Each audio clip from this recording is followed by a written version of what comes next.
Okay, good afternoon. So, art and culture. First topic, the classical dances of India. First topic, classical dances of India. Classical dances of India. That's the first topic. Classical dances. Classical dances. So, India, we have plenty of classical dances. And that classical dances are, see, first one, Bharatnatyam. Bharatnatyam. Kuchipudi. Kuchipudi. Kathakali. Mohiniyattam. Mohiniyattam. Bharatnatyam, Kuchipudi, Kathakali, Mohiniyattam. Bharatnatyam, Kuchipudi, Kathakali, Mohiniyattam. Then Odissi, Manipuri,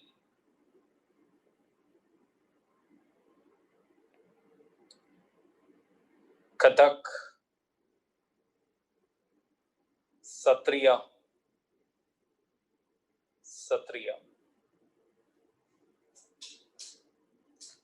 So these are the classical dances recognized by Sangeet Nadak Academy. These are the classical dances. These are the classical dances by Sangeet Nadak Academy. So 8 are accepted by Sangeet Nadak Academy. Along with this 8, another one is also there, which is accepted by the Ministry of Culture as a classical dance. But primacy is based on the Sangeet Natak Academy. Ministry of Culture also adds a 9th one, that is Chow. Chow dance. So total 9 dances are linked as or recognized as cultural, that is classical dances. 8 by the Sangeet Natak Academy and 1 more by the Ministry of Culture. So total we have 9 classical dances in India. Then the foundational work on Indian classical dances, the foundational work of Indian classical dances is Natya Shastra. That is Natya Shastra,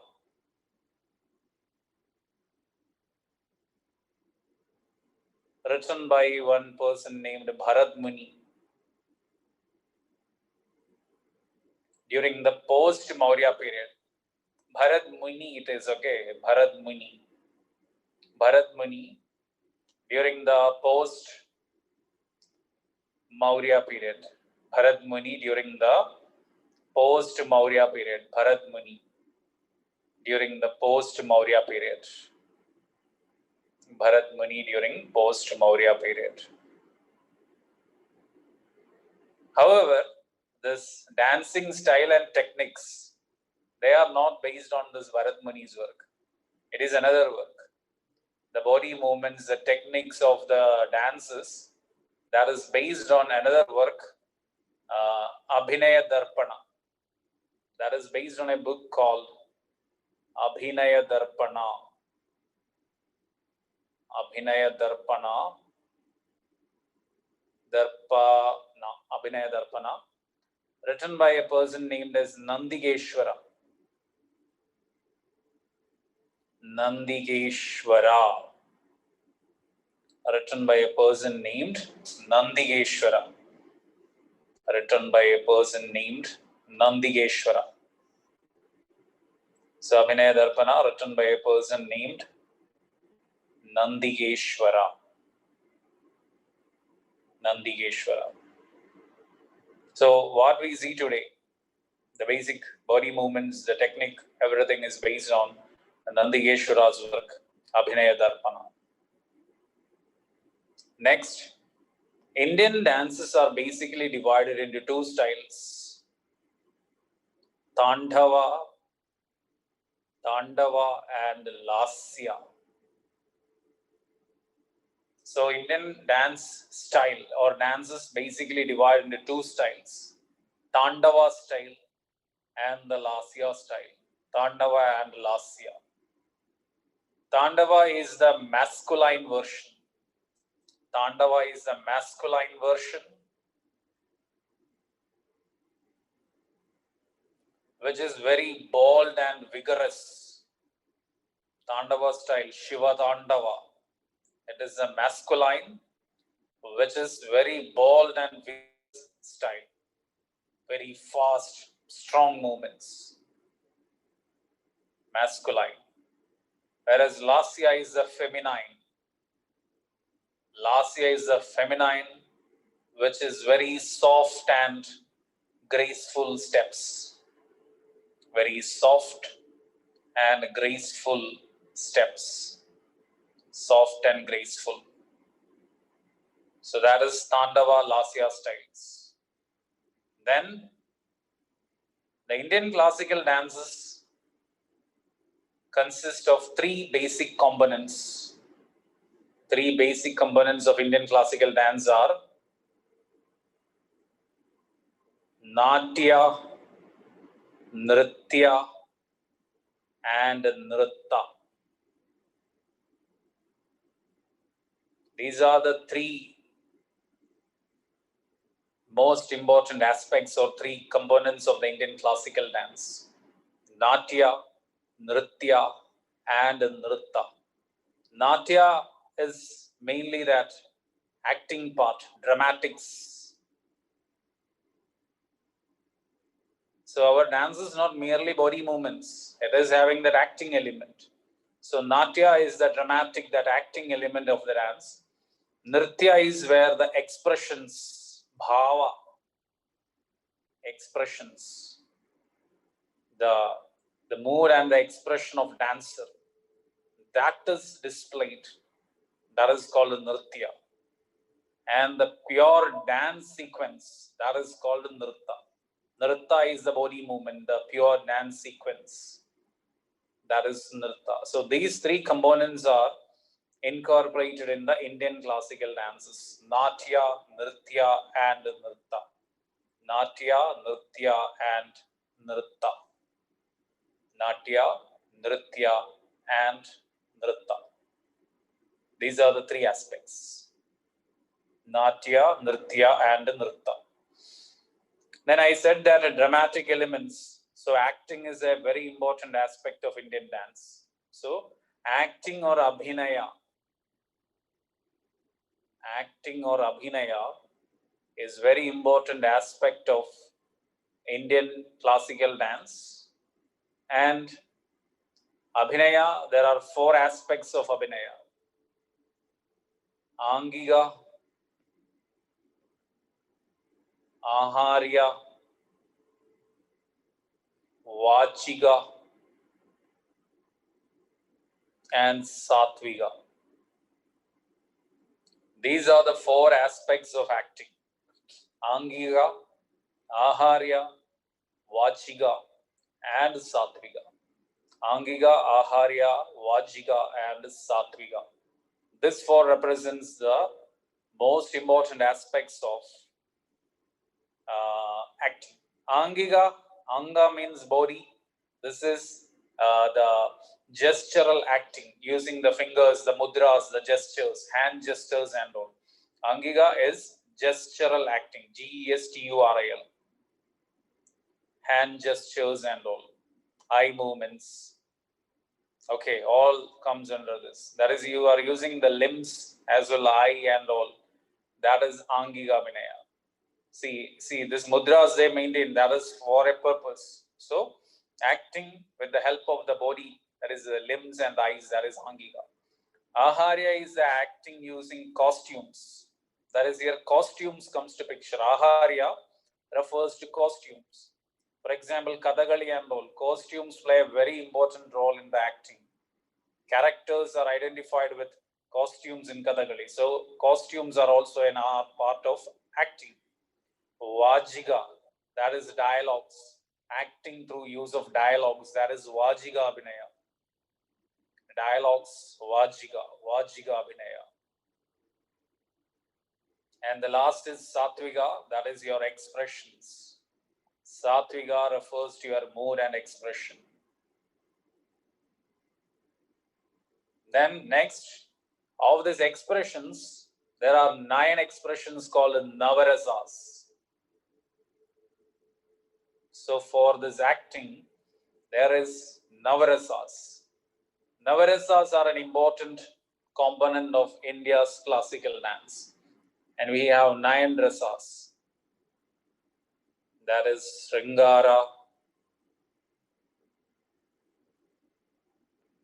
Veera,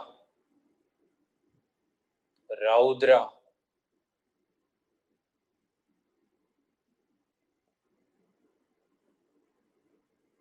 Hasya,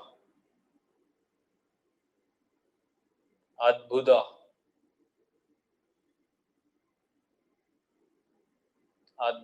sorry, one minute. Adbhuta, Bhibhatsa,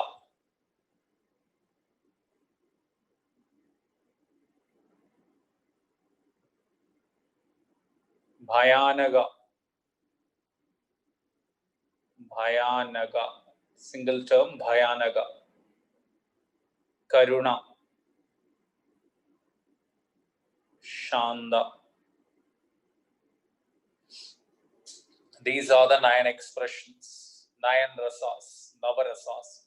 Sringara, Veera, Raudra, Hasya, Adbhuta, Bibhatsa, Bhayanaga, Karuna, and Shanda. Meaning also, Sringara is love. That is love rasa. That is Sringara. Veera is the valor, courage. Raudra is anger.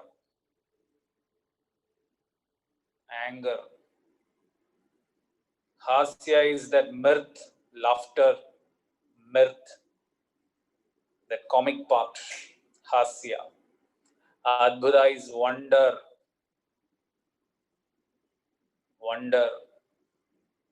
Bibhatsa is disgust. Bibhatsa, disgust. Bhayanaga means fear. Bhayanaga, that is fear. Karuna is compassion.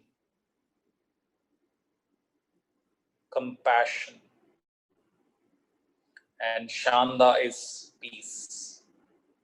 So these are the 9 expressions in the acting. This is called Navarasas. So these are the basics of the classical dances. Now let's see the dances one by one. First, let's start with the Manipuri dance. Manipuri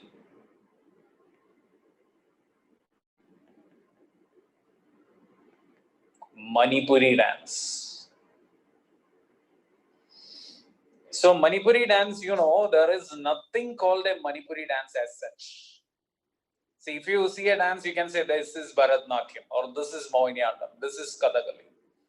Actually, we don't have any dance called Manipuri dance. Actually, Manipuri is a basket, a big basket. Into that we put some dances. Okay. And that stylized dances of Manipur collectively called Manipuri dance. Okay, it's not a single dance. Rather, Manipuri dance is a collection of some stylized dances of Manipur. So Manipuri dance refers to 3 types of dances. Ras Leela, Sankirtana, and Tangta. So these are the 3 dances collectively called Manipuri dance. Ras Leela, Sankirtana, and Tangta. So there are 3 types of dances. These dances originated from a traditional dance called Lai Haroba. Lai Haroba is a traditional festival of Manipur, And there is a dance associated with this festival, that is Lai Haroba. And all these dances of Manipur, its origin is from Lai Haroba dance. I mentioned that to make Lai Haroba familiar to you. Lai Haroba can be a separate question where it is related to. Lai Haroba is basically a festival of Manipur, and it is from that these dances originated. Ras Leela, Sankirtana, and Tangta.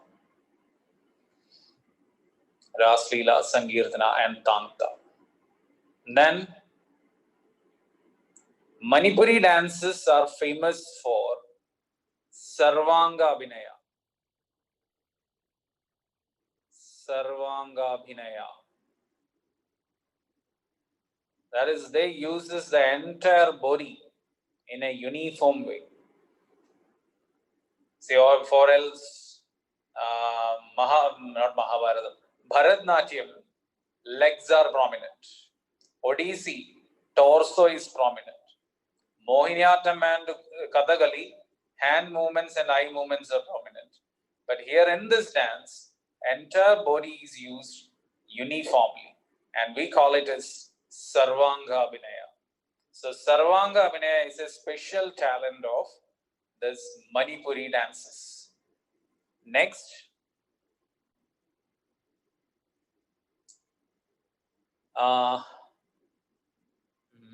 it is based on, Manipuri dance is based on Pancharasas. See, Manipuri dance is not on Navarasas. All other dances of India based on Navarasa. Here the Manipuri dance is based on Pancharasas. Manipuri dance is based on Pancharasas. Manipuri dance is based on Pancharasas. Pancharasas. Then ankle bells are absent in Manipuri dance. Ankle bells are absent in Manipuri dance. Ankle bells are absent in Manipuri dance. Ankle bells are absent. You might have seen that ankle bells called Nupuram, Nupur in North India, Salangai in Tamil Nadu, Chilanga in Kerala, then Gajje or something in Karnataka. So, how you know that? Ankle bells, the dancers use that bells on their ankles. That is to maintain a tala. But Manipuris are specially talented. They are dancing without these ankle bells. So these are the general features of Manipuri dance. Sarvanga Abhinaya, Pancharasa, ankle bells. Then Rabindranath Tagore popularized the Manipuri dances. Rabindranath Tagore, he popularized the Manipuri dances.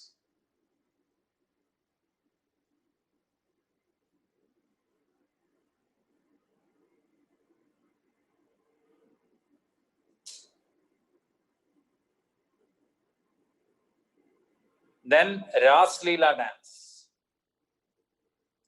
Ras Leela. It was developed by King Bhagya Chandra.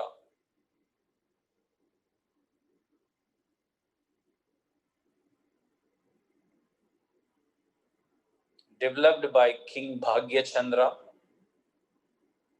There are 5 types of Ras dances. 5 Ras dances are there. Divaras, Basandaras,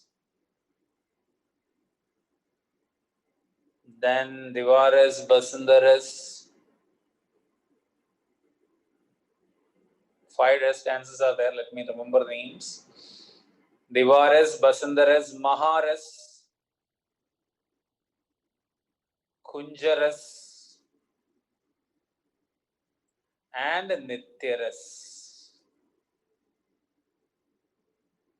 So 5 types of dances are there. First 4 associated with the different seasons. That first 4, Diva, Basanda, Maha, Kunja, these dances are performed seasonally. Different seasons, different Ras dance. Divaras, Basandaras, Maharas, Kunjaras, And Nityaras could be performed daily. That's why it is called a Nityaras. Anytime it can be performed. Nityaras.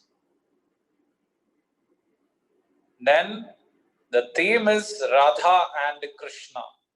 Radha, Krishna and the gopis. Radha, Krishna and the gopis. Radha, Krishna and the gopis.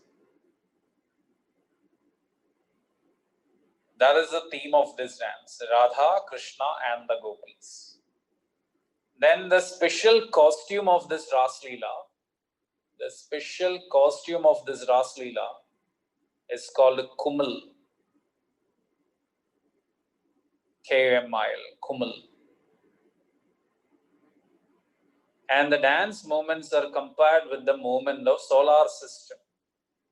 This dance, the movement is compared with that of solar system. Compared with that of solar system. Compared with that of the solar system. So that is the Ras Leela dance. You can watch the Ras Leela dance for 2 minutes. Try to see what all you studied there.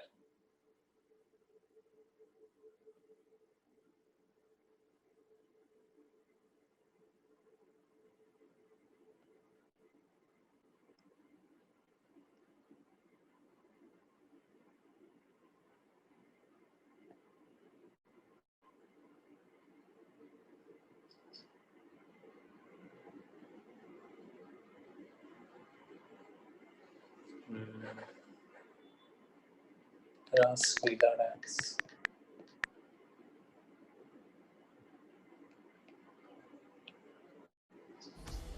Can you say this? Extraordinary courage. Bharat माता के लिए मर मिटने के लिए हम तैयार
Hope you watched it.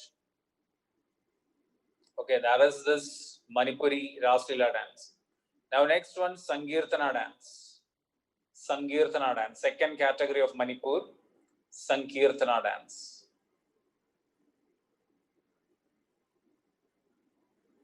Was that video audible? Okay. So Sankirtana, it is a congregational singing. Basically, it is a congregational group song.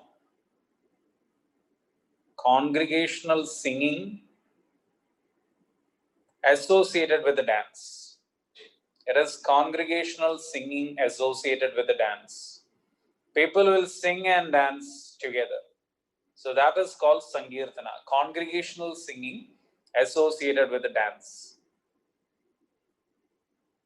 That is Sankirtana. Then this dance is performed with the help of musical instruments. This dance is performed with musical instruments like pung. Pung is a drum in Manipur. It is performed with the help of musical instruments pung and kartals. Pung and kartal. Kartal is cymbals. That is the, you might have seen this musical instruments. By hitting each other, sound is produced. Such instruments are called cymbals and cymbal, cymbal. And Manipuri cymbal is called kartal. So they use musical instruments in this performance.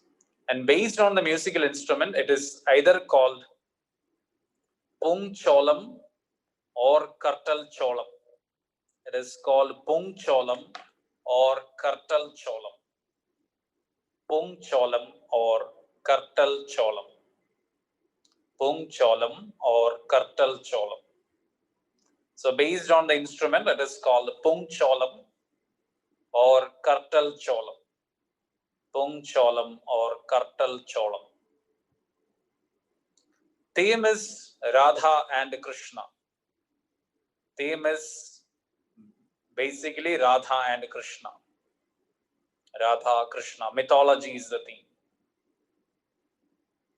Then the singing associated with Sankirtana, is called a Nat, N-A-T. Singing associated with Sankirtana is called a Nat, and it is a high-pitched, open-throated singing. High-pitched, open-throated singing. High-pitched, open-throated singing. High-pitched, open-throated singing. High-pitched, open-throated singing. That is in a very big voice. Open-throated singing, that is called a Nat. Then the Manipuris perform Nat during all social and religious gatherings. They perform Sankirtana during all social and religious gatherings, birth, naming, Upanayana, marriage, death, after death, everywhere this is celebrated. After death means Sraddha and all. So that is also everywhere. Then agricultural season, sowing, harvesting. This is an essential aspect of the Hindu life of Manipur. Okay. Now the tribals of Manipur, this is performed by the Hindus of, that is the Vaishnava Hindus of Manipur. Okay, it's not a tribal celebration. It is a Vaishnava Hindu tradition, Sankirtana. And Sankirtana is in UNESCO's intangible heritage list. Sankirtana is there in UNESCO's intangible heritage list. Intangible heritage list. Intangible heritage list. Intangible heritage list.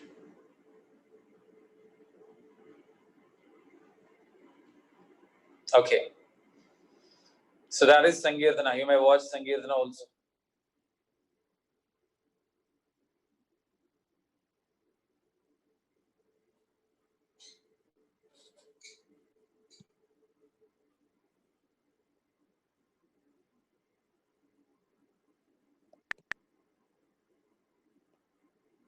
So you watch it carefully.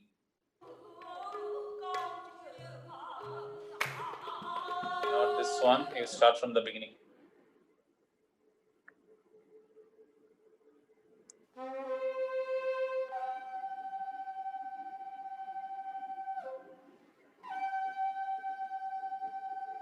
Manipur, literally meaning the land of jewels, is a state in northeastern India. Its rich culture and tradition excels in every aspect.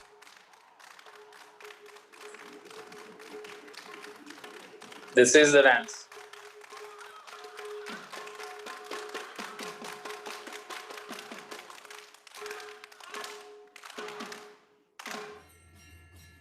Manipuri Hindus started the Sankirtana as a form of worship in the 15th.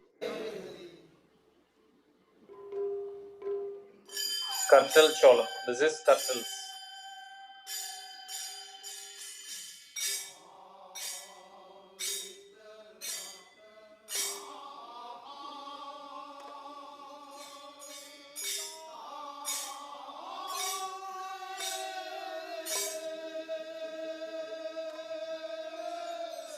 The themes are based on the Radha and Krishna legend, elaborating on both their separation and union at the divine levels. The performers dance while playing the cymbals. This is known as Kartal Cholam.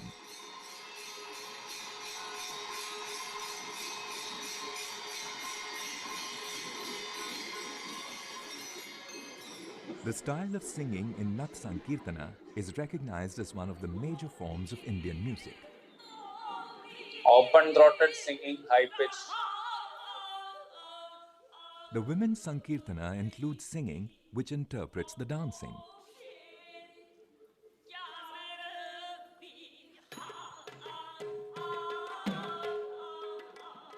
The musicians use about 100 varieties of talas.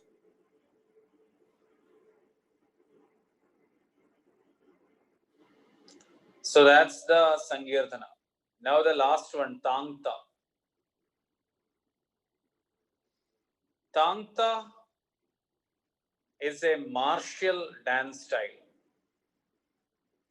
It's a martial art of Manipur, and now it is a martial dance style. It's a martial dance style. Tangta is a martial dance style of Manipur. It's a martial dance style of Manipur with mock fights,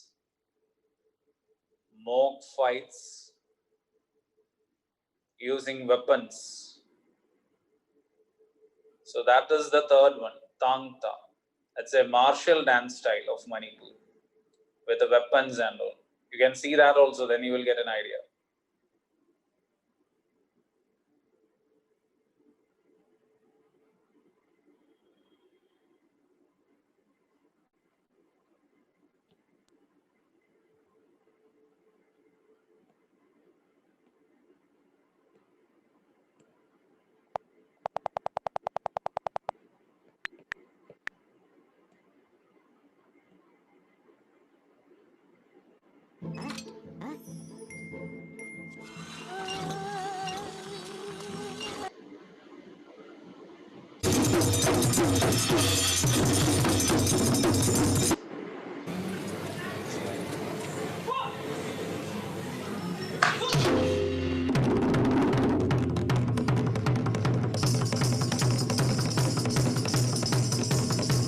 This is the Tangta dance.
Even in the dark.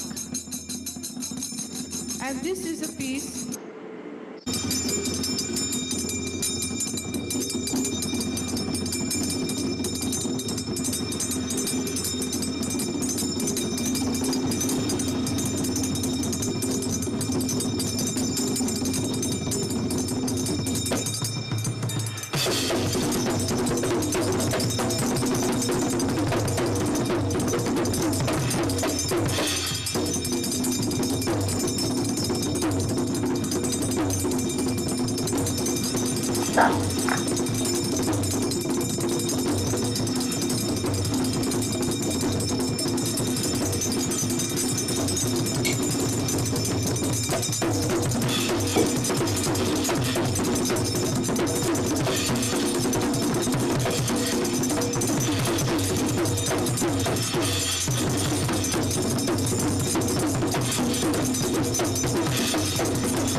So you hope you got the idea of the Manipuri dances.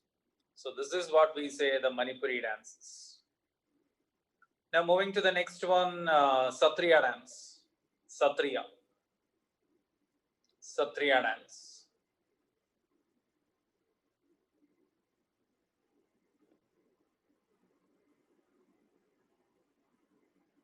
Satriya dance is in Assam.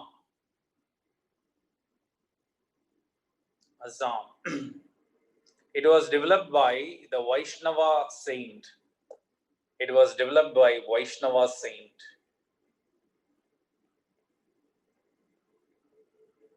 Shankara Deva. It was developed by Vaishnava saint Shankara Deva during the 15th century for converting the tribals of Northeast to Hinduism. For converting the tribals of Northeast into Hinduism. See, the tribals, they were not a part of the Hindu religion. And this Vaishnava saints emerged during the medieval Bhakti period.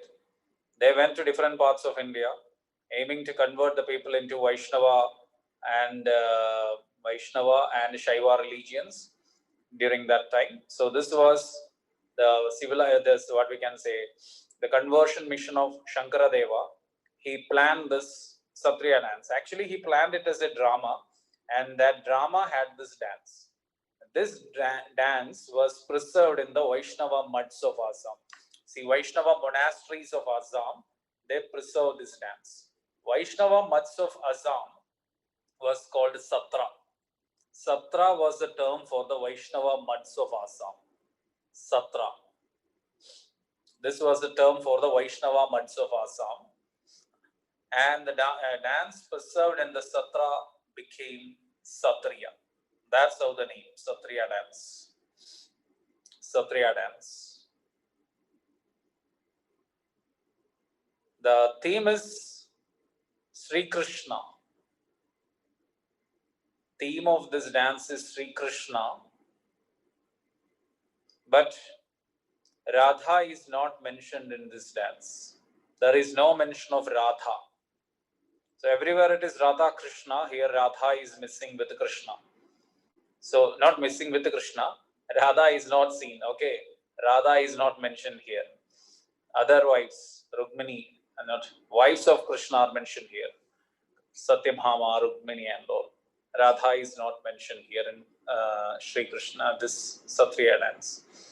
Then the dance is a group dance. This is essentially a group dance. Essentially a group dance. And traditionally it was performed by the male monks. Traditionally. But now women are a part of this dance. Okay, now 2002 it was given the classical status. After that, efforts from the government to promote that. So women are a part of this dance, but traditionally it was performed by the male monks who were called Bokkots.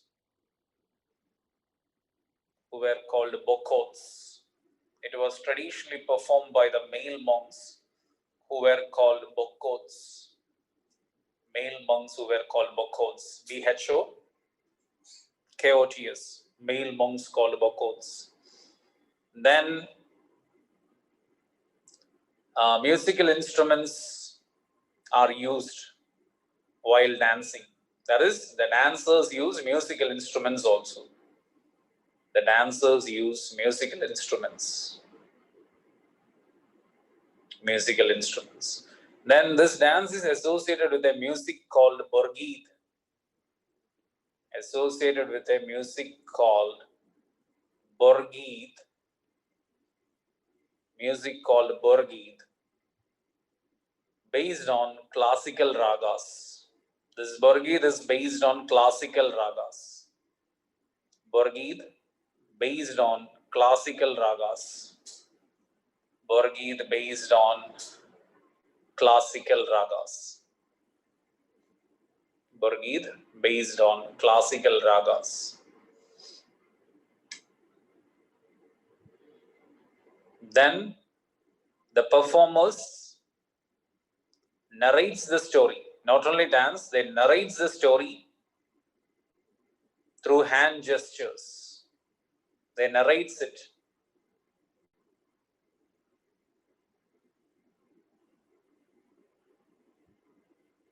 They narrates the story through hand gestures. Hand gestures. Then the costume is made of traditional Pat silk of Assam, PAT. Pat silk of Assam. Pat silk of Assam. Satriya. Now let's see the Satriya dance.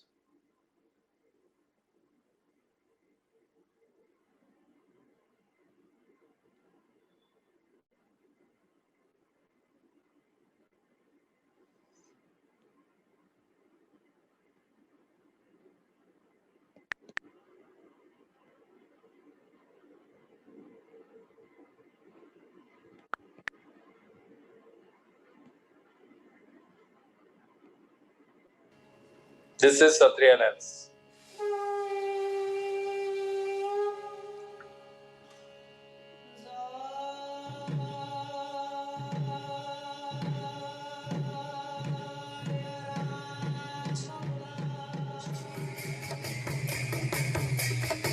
Musical instruments are used.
So that's the Satriya dance.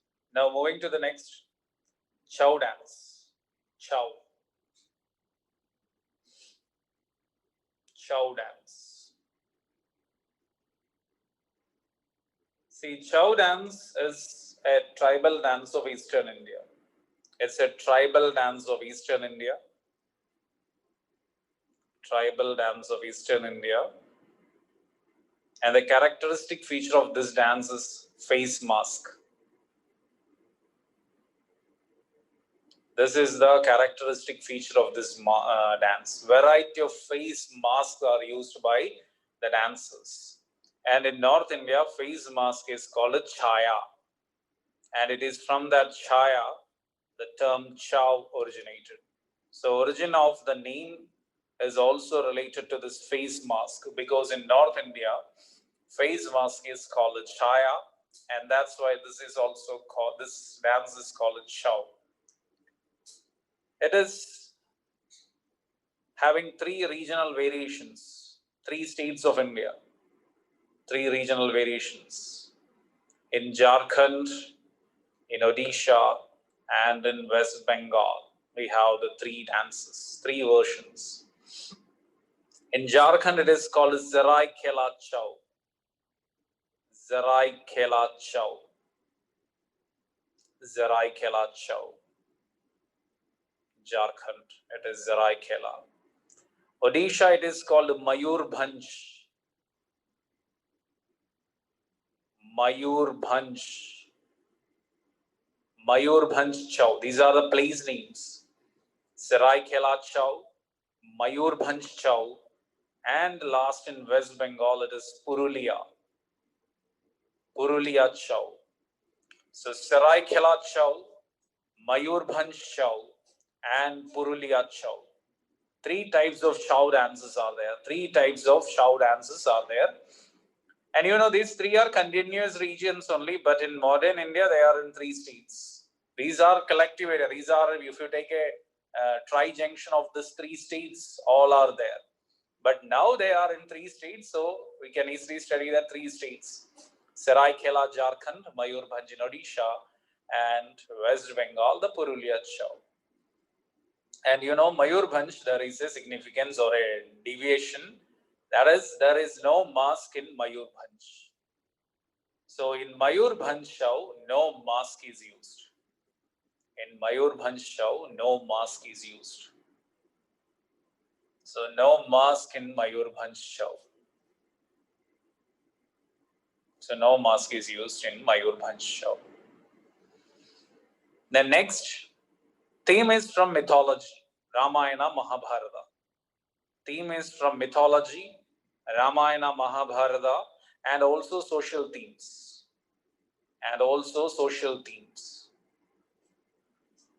Predominantly from mythology, but we can see the social themes also here. Social themes are also seen here. Social themes.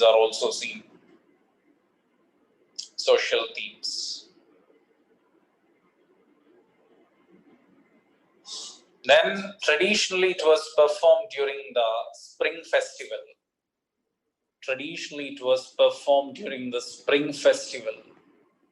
Called Chaitra Parva.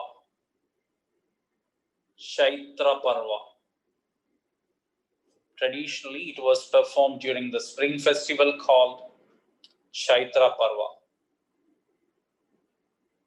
Spring festival called Chaitra Parva.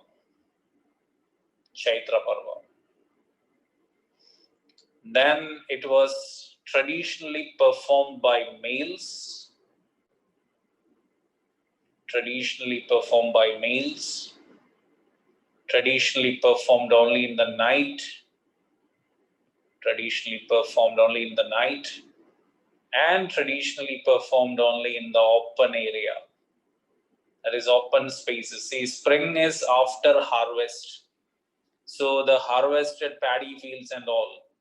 So they perform that in the open spaces in the night and only by the males. But that was tradition. Now it is not applicable.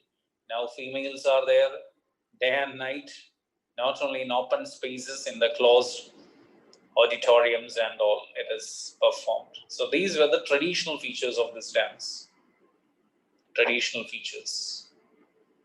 Then Chow is famous for famous for the flexibility of the body movements, famous for the flexibility of body movements, and also sharp movements,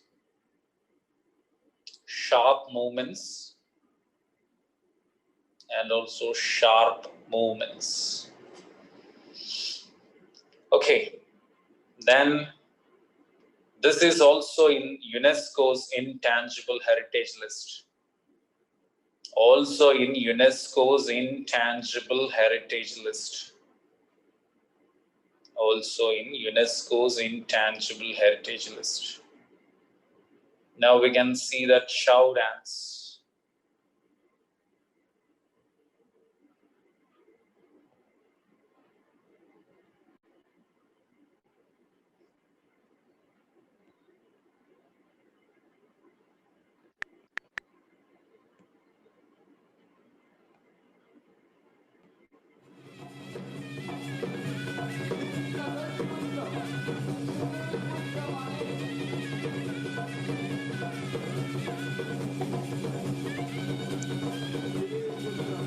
See the face mask and all.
So that's the Chow dance. Now next, Kathak dance. Kathak. Kathak dance is in Uttar Pradesh.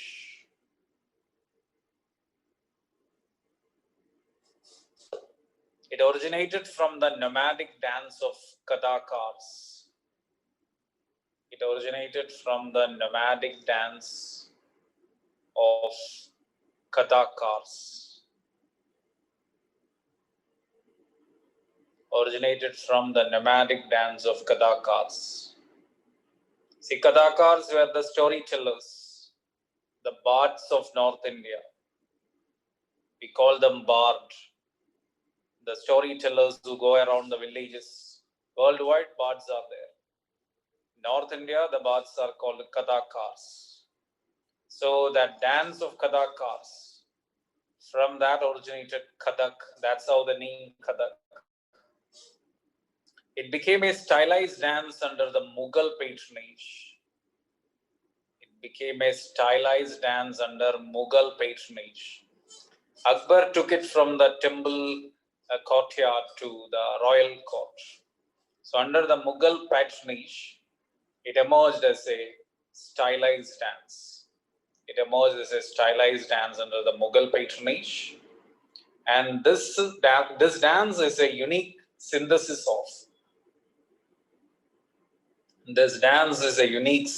of Hindu and Islamic art forms. Hindu and Islamic art forms.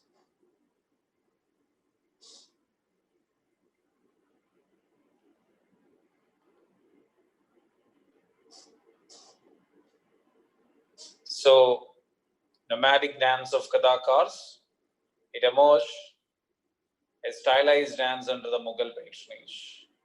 The greatest patron of this dance was Nawab Wajid Ali Shah of Awadh. Nawab Wajid Ali Shah of Awadh. Nawab Wajid Ali Shah of Awadh, who established the Lucknow Gharana, that is Lucknow tradition of this dance. Lucknow Gharana. Gharana means a tradition, family tradition, Gharana. Lucknow tradition was established by Nawab Wajid Ali Shah. Nawab Wajid Ali Shah. Wajid Ali Shah. Then this is the only dance associated with Hindustani music. Only classical dance associated with Hindustani music. Only classical dance associated with only classical dance associated with Hindustani music. Then this dance is famous for Piruts. That is 1 foot spinning. 1 foot spinning is called Piruts. Piruts. Then the angle bells used in this dance is called Gunguru. The angle bells used in this dance is called Gunguru. Gunguru. And unlike other angle bells of India,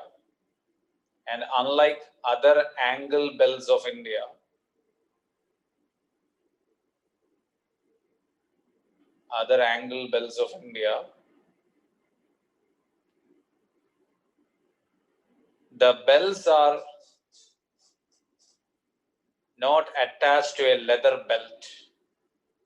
The bell, B-E-L-L-S. The bells are not attached to a leather belt.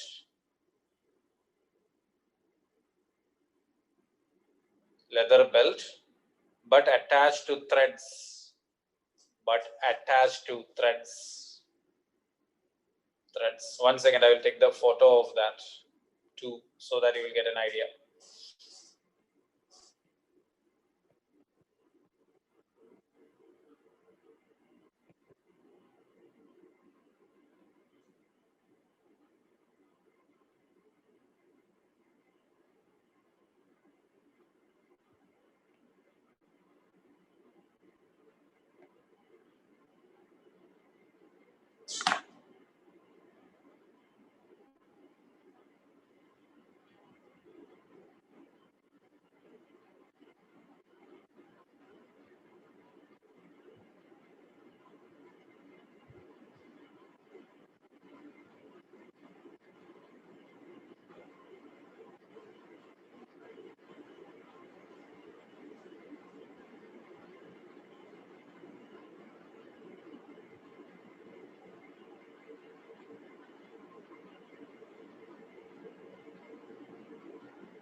So I'll show you the pics.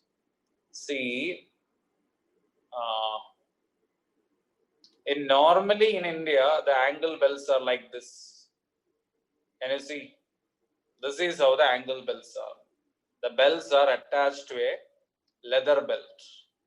The Nopur of North India, Chilanga of Kerala, Zalangai of Tamil.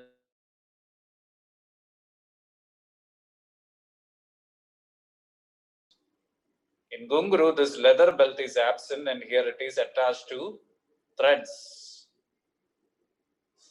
So this is the difference between Gunguru and the other angle bells. Got it?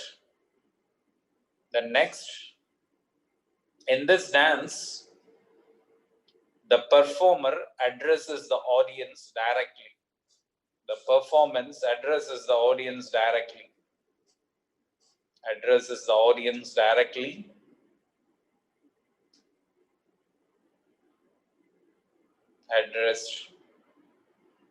The performer directly addresses the audience. Addresses the audience directly.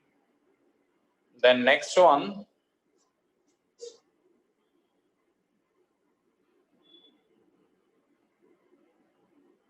the exceptional performance of this dance is called Bhav Badana. The exceptional performance of this dance is called Bhav Badana.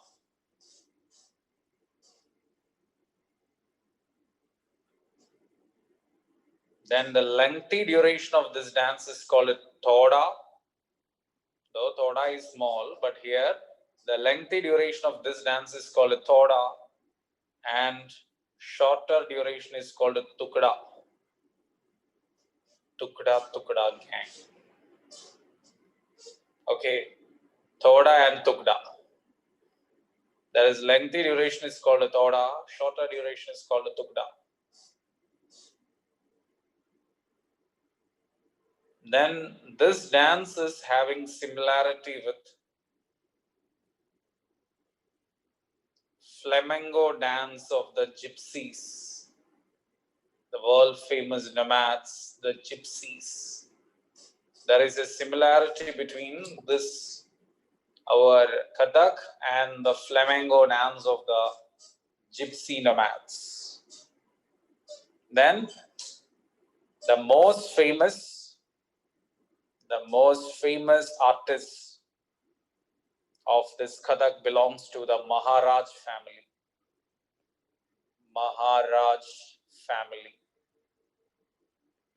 Most famous artists, they belongs to the Maharaj family. Maharaj family. Belongs to Maharaj family. Maharaj family. There is Maharaj family. So many names are there. Birju Maharaj, Shambhu Maharaj, Lachu Maharaj. If any Maharaj is asked and identify he is associated with which art, you can jump into this Kathak. 99.9% that will be correct. So this is regarding the Kathak, and you can watch one Kathak dance also. Kathak dance.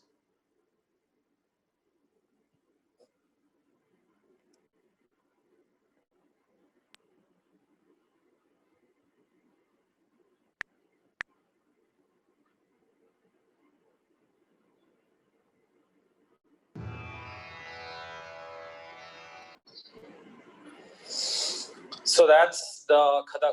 Now moving to the next one, Odissi dance. Odissi.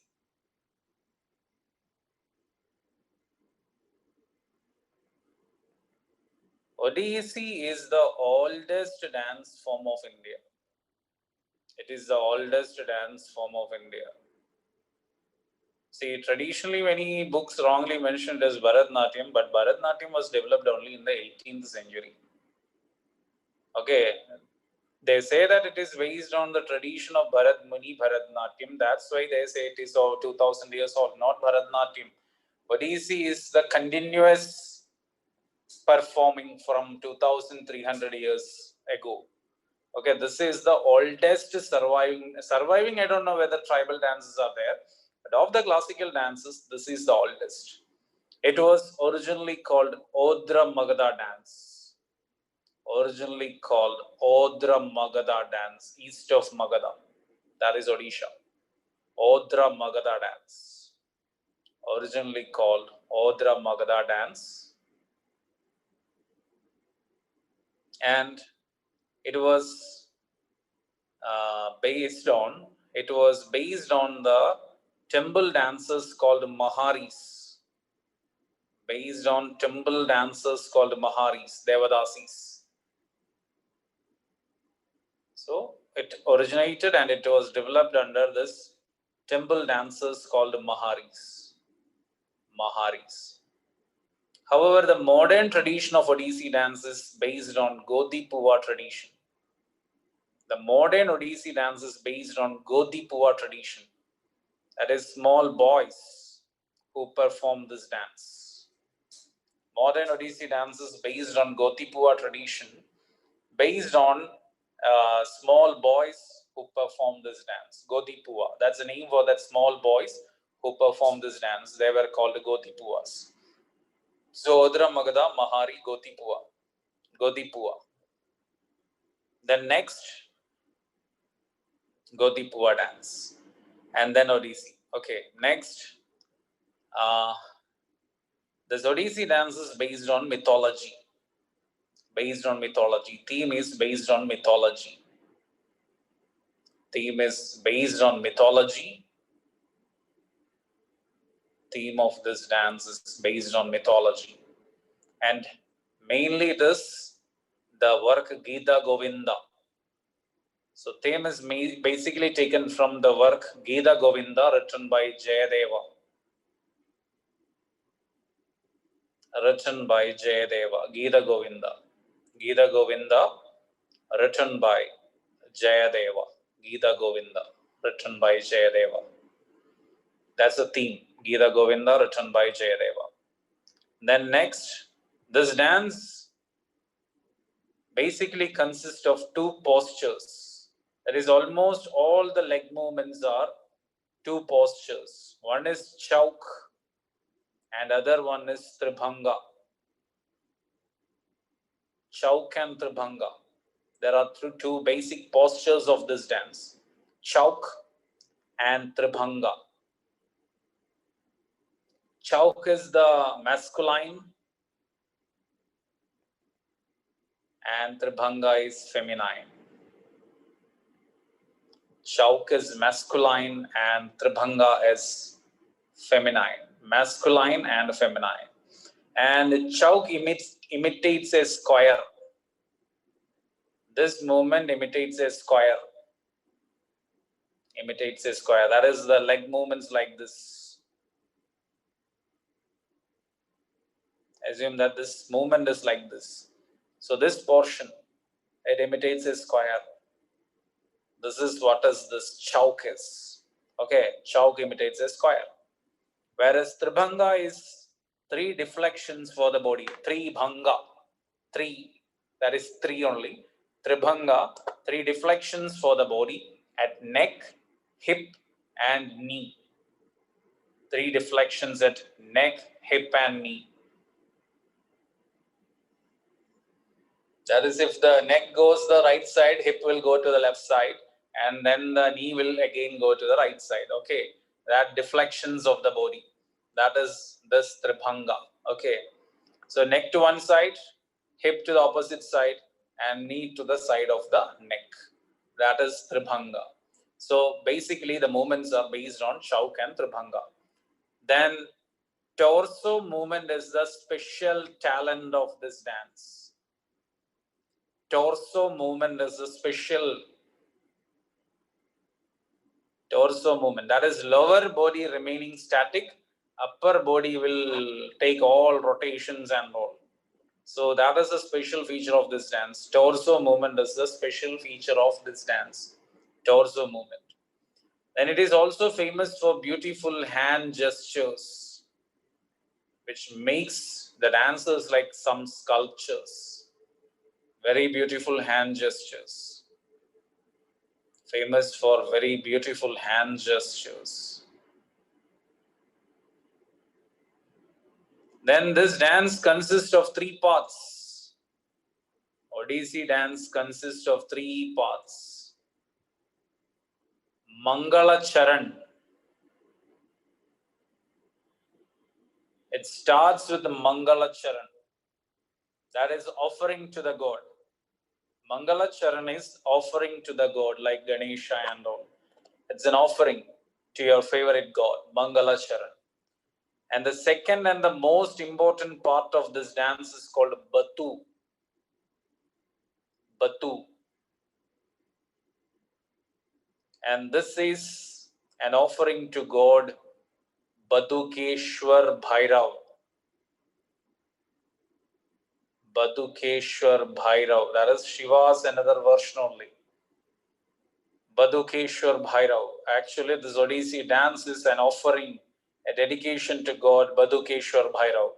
From Badukeshwar Bhairav's Badu, it is called Batu. And the dance comes to an end with a moksha. Moksha is the last part of this dance. Moksha. So Mangala Charan, Batu and Moksha. Mangala Charan, Batu and Moksha. So there is a belief in Odisha that you will get moksha by performing this dance. So this dance is very popular there in Odisha. Then this dance use of silver jewelry. Silver jewelry. Full silver ornaments are used. Not any other ornaments. Silver ornaments are used. Zari and silver ornaments. The most famous artist, Kelucharan Mahapatra. Kelucharan Mahapatra. Kelucharan Mahapatra. The most famous. Kelucharan Mahapatra. You can watch one Odissi dance also.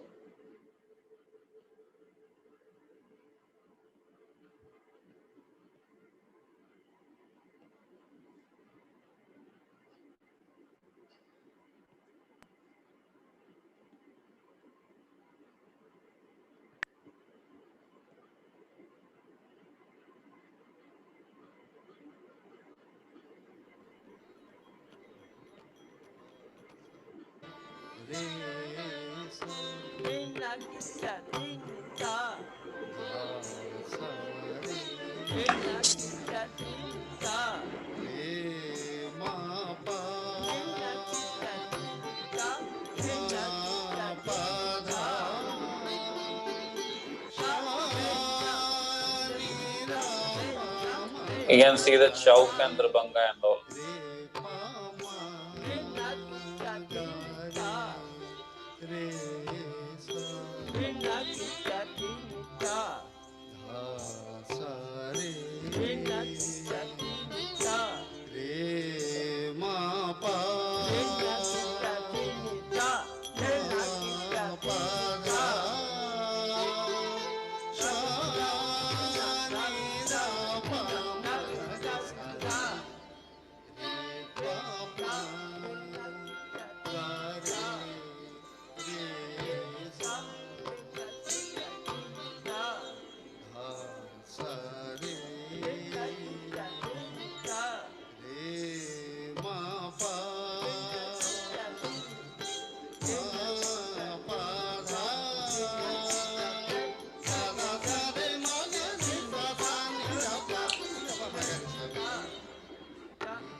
So that's the Odissi dance. Now moving to the next one, Kuchipudi.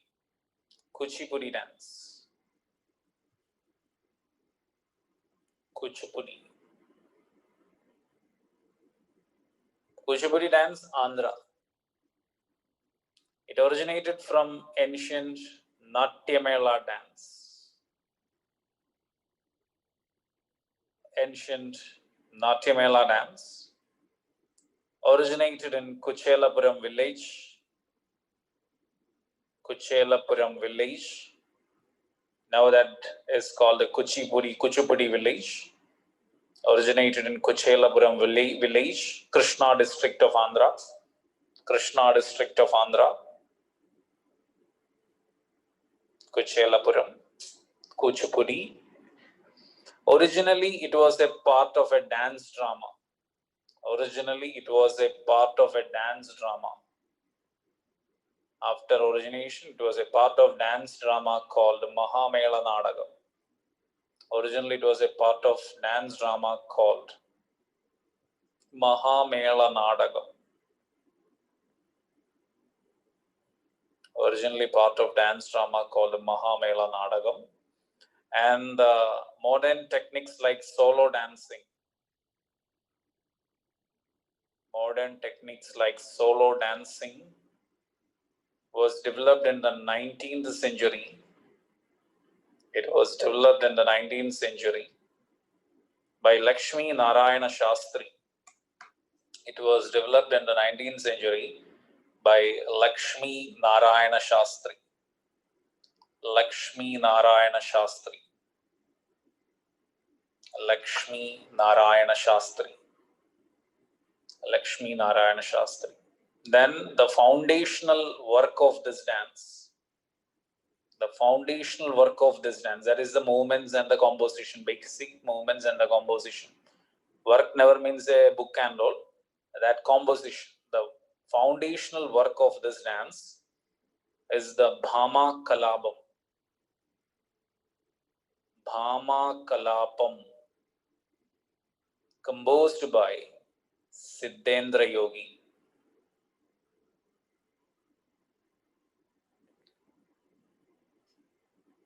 Bhama Kalabam, composed by Siddhendra Yogi.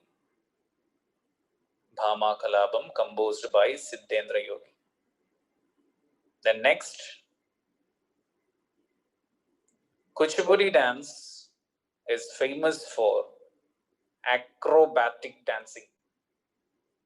Acrobatic dancing. Acrobatic dancing. Acrobatic, that is the body movements, dexterity, like gymnastics. Then techniques like dancing on the brim of a brass plate. Technique like dancing on the brim of a brass plate.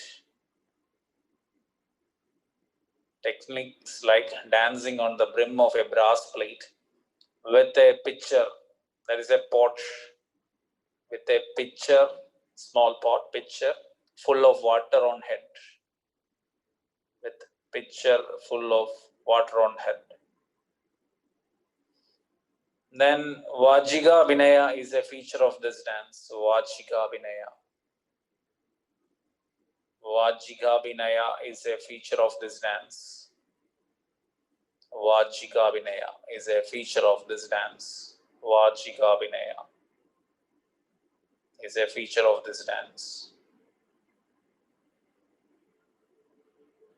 Then Burgu. Burgu is a traditional wooden ornaments. Traditional wooden ornaments used by the dancers. Not always. but Burgu is the name of the traditional wooden ornaments used by the Kuchipudi dancers. Kuchipudi dancers.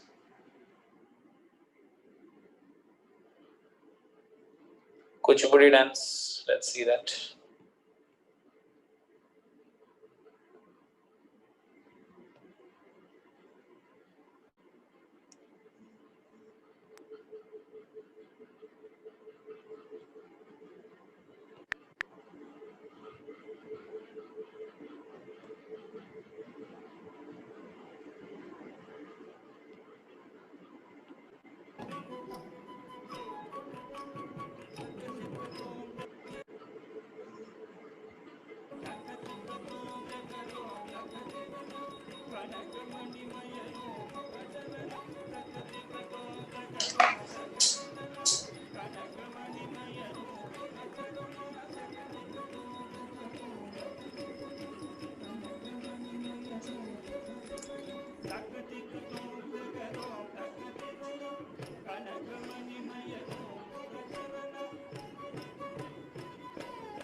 So that's the Kuchipudi dance. Now you take a break for 10 minutes and we'll continue.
under the patronage of Raja Sarfoji, the Maratha king of Tanjavur.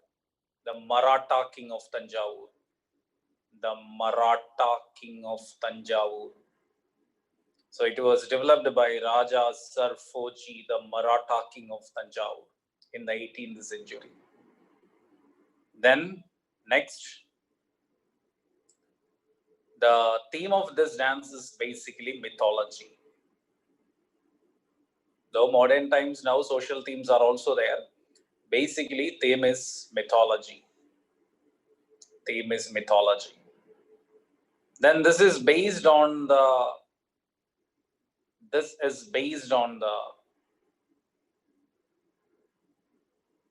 text Natya Shastra. Based on the text Natya Shastra. Based on the text Natya Shastra. Natya Shastra. The basic movements is called Adav. The basic movements of this dance is called Adav. Basic movements of this dance is called Adav. Basic movements of this dance is called Adav. The next point, Aramandi is an important posture of this dance. Aramandi. That is a half-sitting posture. A half-sitting posture. Aramandi is a famous, most important posture of this dance. Aramandi. Aramandi. Then there is something called Egaharya. Egaharya. Egaharya refers that a single person performing multiple roles. A single person performing multiple roles. That is called Egaharya. A single person performing multiple role. That is called Egaharya. Single person performing multiple role. That is called Egaharya. Egaharya.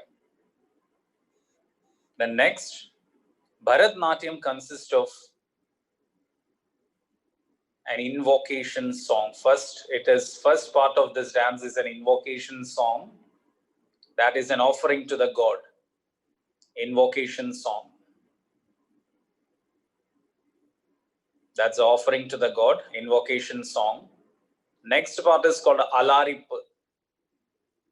Alarip. Next part is called Alarip. Then Jadiswaram.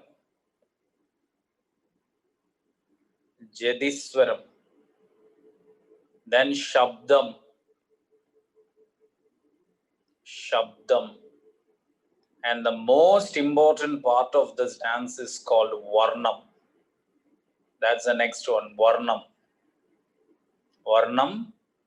Here the most important part of this Bharatnatyam is Varnam. Then Tillana.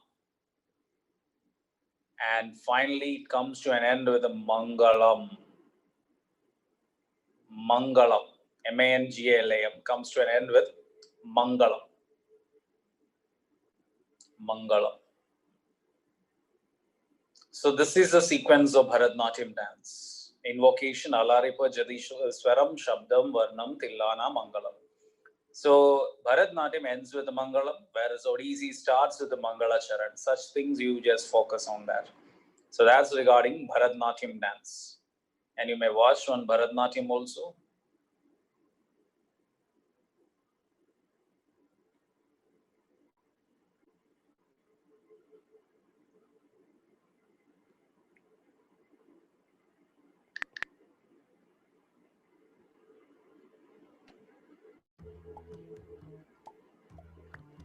Sweetheart, you've been playing that game all afternoon.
So that's the Bharatnatyam dance. Now coming to the next one, Mohiniyattam. Mohiniyattam dance. Mohiniyattam.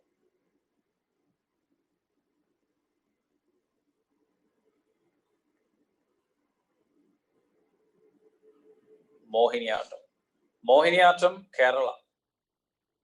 It's in Kerala. Developed by the King of Travancore.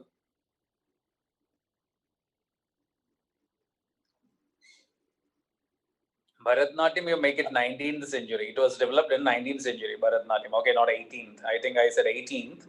Correct it, 19th century. Modern Bharatnatyam was developed in the 19th century. Mohiniyattam was developed by Travancore King. Travancore King Swati Tirunal. Swati Tirunal. In the 19th century. It was developed by Swati Tirunal in the 19th century. And he was helped by that Vadivelu Pillai, that Tanjavur brothers, that Vadivelu Pillai. He supported this Travancore King Swati Tirunal to develop this dance, Mohiniyattam. It is based on mythology. It is based on mythology, and the dance originated from the mythological figure Mohini. Mohini, who came to take that Amrit from the Asuras after that Palari Mandan. Okay, that Mohini. Samudra Mandan, that Mohini. So it is a Lasya style of dance. This is predominantly a Lasya style of dance. Predominantly Lasya style of dance. Lasya style of dance. Then originally developed by the Devadasis. Originally developed by the Devadasis. Originally developed by the Devadasis, the temple dancers, Devadasis.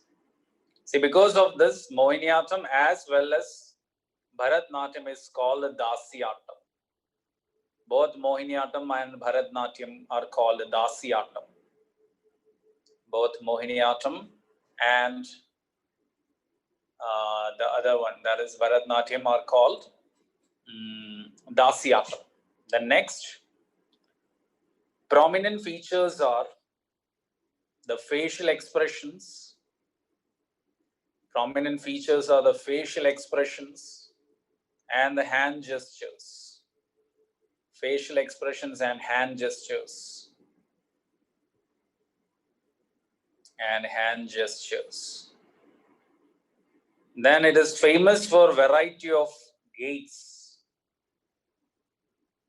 Variety of gaits. Gait means walking style. It is famous for variety of gaits, that is walking style. Variety of gaits, that is walking style. And 5 types of walking are there under this Mohiniyattam. Hamsabadam. Hamsabadam, that is a swan. How a swan moves. We don't know how a swan moves because swan is a mythological bird. There is no swan in the world, ever in the world. It is just a mythological bird. In our ancient mythology, we say Manasarovar lake and swan is there. Swan is a mythological creation. There is no swan. So one is Hamsabadam. Then Mandugabadam. Mandugapadam. These are called Padam. Padam means step. Mandugapadam, Hamsapadam. Mandugapadam means a movement like that of a frog. Manduga means frog. Then Mayurabadam. That is peacock. Peacock is Mayurabadam. Then Kukkudabadam. Kukkudabadam, that is like a hen, movement of a hen. That is Kukkudapadam. And finally, Nagabandham, like a snake. Nagabandham. Nagabandham. Then the language of this Mohiniyattam dance, the language associated with Mohiniyattam is Manipravalam.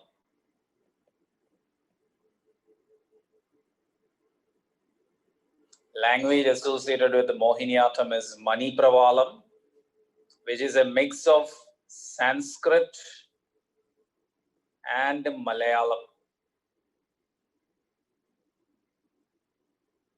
Sanskrit and Malayalam, Manipravalam. It's a mix of Sanskrit and Malayalam, Manipravalam. Manipravalam, Sanskrit and Malayalam. So this is regarding the Mohiniyattam, and it is famous for the use of jasmine hairdo. That is, in the head, it is filled with the jasmine flowers. Jasmine hairdo in a French bun pattern. French bun. French bun. That is the head. You will have a shape of a bun of your hair. Okay. Something like that. That is a French bun. Over that, this jasmine is there. So that is this Mohiniyattam. Traditionally, this dance is performed by women. Traditionally, this dance was only performed by women. Was only performed by women. But now, modern times, men are also part of this. Traditionally, this was only dance that was only performed by women. You can see one Mohiniyattam sequence also.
So that's the Mohiniyattam dance. And now comes the last one, Kathakali.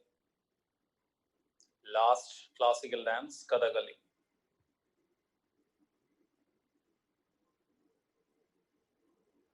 Kathakali, Kerala, originated from the traditional theatre forms of Kerala. It originated from the traditional theatre forms of Kerala like Ramanattam,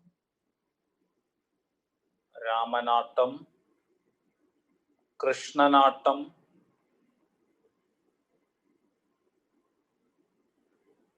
Kodiyattam, and Chakyar Koothu. These originated from the traditional theatre forms of India. This can be asked as a theatre forms also. Okay, these names are important. Ramanattam, Krishnanattam, Kodiyattam, Chakyar Koothu. We will see the theatres later. Ramanattam, Krishnanattam, Kodiyattam, Chakyar Koothu. It originated from this, Kathakali. And Kathakali is the only classical dance of India in which all the three aspects of dance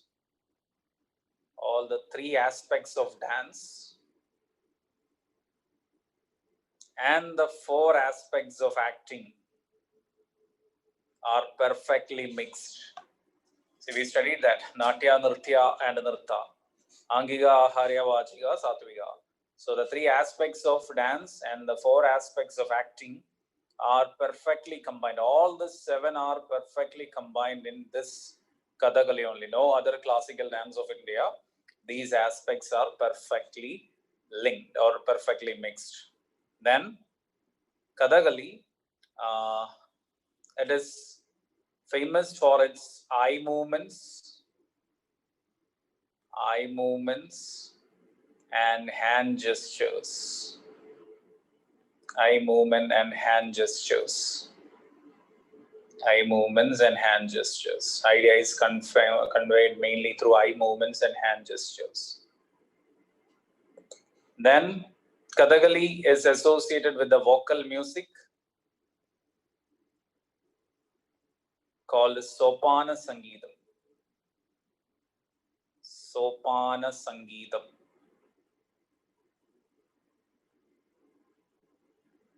Sopana Sangeetam is now a separate art form. But Kathakali is associated with that vocal music called Sopana Sangeetam. Then Kathakali is famous for its makeup code, an elaborate makeup code. Normally it takes minimum 3 hours for that Kathakali makeup. And this is having the maximum and the heaviest makeup in all the art forms. Elaborate makeup code, and this helps to identify the characters. This makeup code helps to identify the characters. And Kathakali mainly consists of 5 characters. Pacha, that is the hero character. If the face is painted in green color, that is Pacha. That is the hero character, Pacha. Then Katti.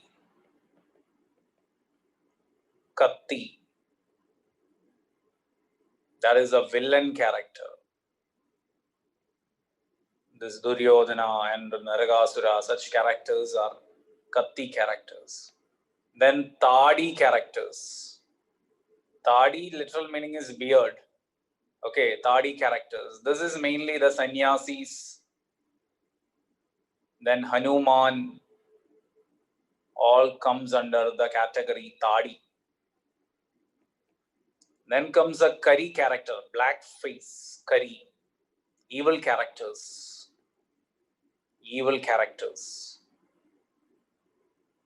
And finally comes the Minuk.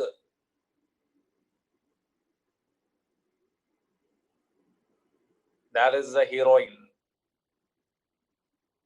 Heroine character is called the Minuk. So Pacha, Katti, Kari, Tadi, Minuk, these are the 5 characters of Kathakali. Pacha, Katti, Tadi, Kari, and Minuk. Characters of Kathakali. Then theme is mythology, Ramayana, Mahabharata. The theme of Kathakali is mainly from Ramayana and Mahabharata.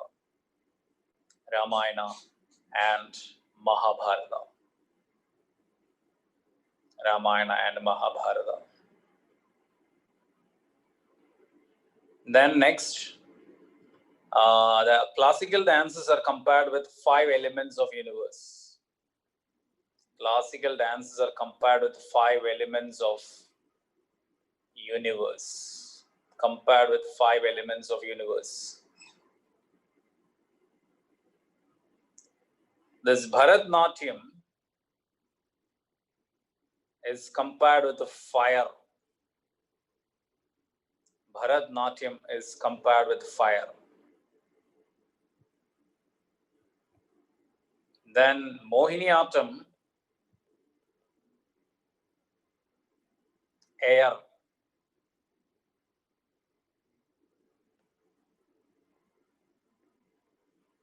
Then Kadagali with sky, Akash. So Agni, Vayu, Akash. Then Kuchipudi with the Bhumi, that is earth. And finally the Odissi with the water.